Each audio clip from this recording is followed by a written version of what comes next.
I seguim amb les carxofes, és que ens agraden molt. I aquesta recepta segur que no serà l'última. Avui les farem acompanyades de cloïsses i favetes.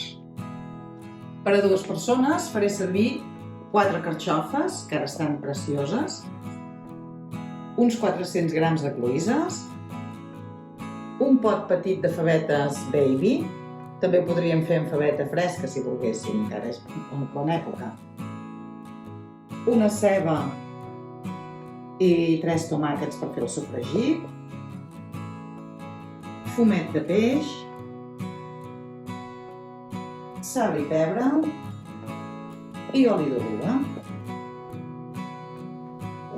En una cassola amb l'oli ja calentet, començo sofregint la ceba que he picat. Deixaré que es potxi una miqueta i llavors hi afegiré el tomàquet.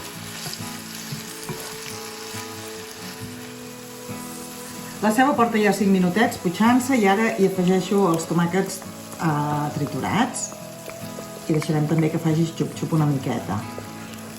En aquest sofregit també hi podríem afegir un got de vi blanc i deixar que s'evaporés l'alcohol. Nosaltres avui no ho farem, però també quedaria bo.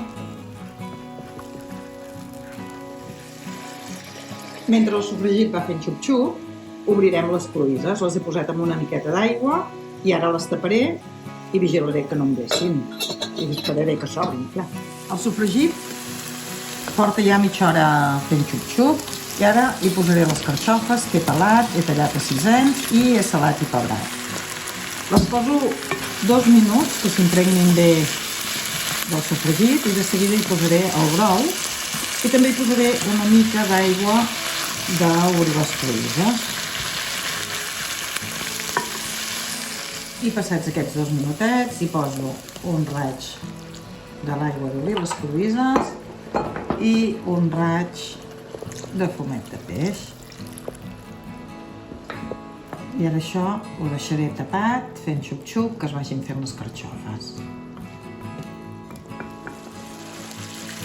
Les carxofes ja porten un quart d'hora, ja estan bastant fetes, i ara hi afegeixo les favetes, que he tingut escorrent-se ben escorregudes, perquè perdessin l'oli de la conserva. I ho deixarem uns 5 minutets més, que vagi fent xup-xup.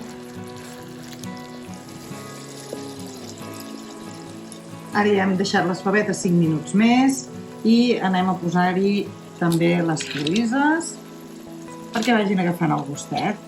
No caldrà fer-les gaire estona perquè ja les tenim obertes. I aquí les obro directament. Jo sempre prefereixo obrir-les a part per evitar sorpreses.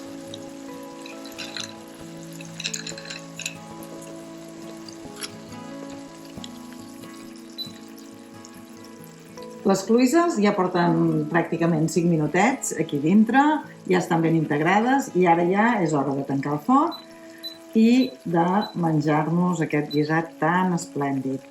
Molt bon profit!